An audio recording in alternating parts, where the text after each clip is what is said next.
you doing out there? We're back with Eclectic Electric 2. We've changed outfits. Got my kind of over-the-top outfit going here because we're going to get really wild and colorful with it now. We're going to get big and rock and kind of loud, and we're going to have a lot of fun doing this. Now, when we talk about eclectic electric guitar, we're talking about bending different genres and taking them to places that they don't normally go. So when you hear a song like Crossroads, if you hear the original version of Crossroads, of course it's more like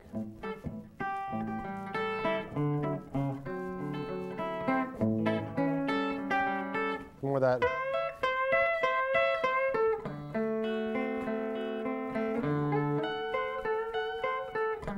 kind of Robert Johnson style.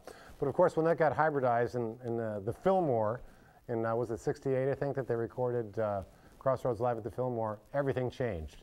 So I want to talk about how you take a regular blues progression or a blues rock progression thing, and then you make it big. You make it really big. And one of the ways we do that, we all recognize that, right? But if you speed that up and kind of put a backbeat to it,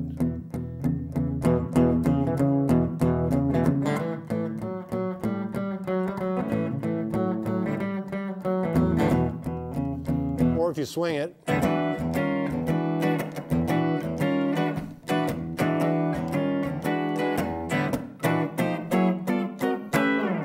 you got kind of an R&B or a swinging uptown jive blues, whatever.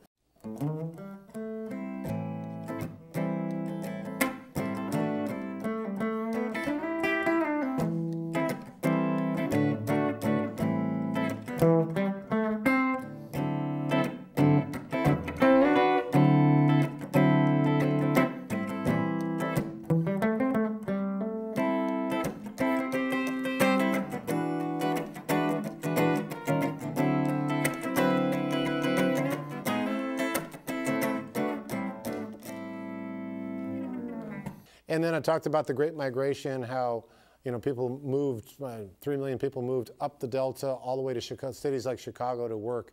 And of course, the thing that happened is what was originally kind of spirituals, very light kind of lyrical music, and some of it was gut bucket too.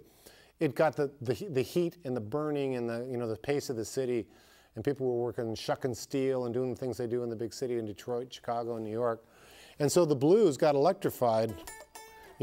Guys like Muddy Waters and Howlin' Wolf, Chess Records. All of a sudden you had stuff like that going on, or you had, kind of a stuff like that, or Bo Diddley.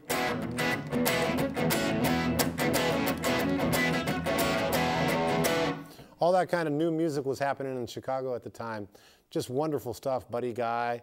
But you got to start, in the beginning and understand that the blues was the first music that was really indigenous to North America, especially to the South, and then how it emigrated to other cities and how that was affected. But I just wanted to mention that because part of the look that we have here and part of the things we're exploring in Eclectic Electric definitely have their roots in the blues, and then they've kind of traveled on and become all these different varied, it's almost like a tree that grew, and all these different beautiful kinds of music came out of it. And I can tell you from touring the world that American music, American roots music is incredibly well respected and embraced and loved all over the place.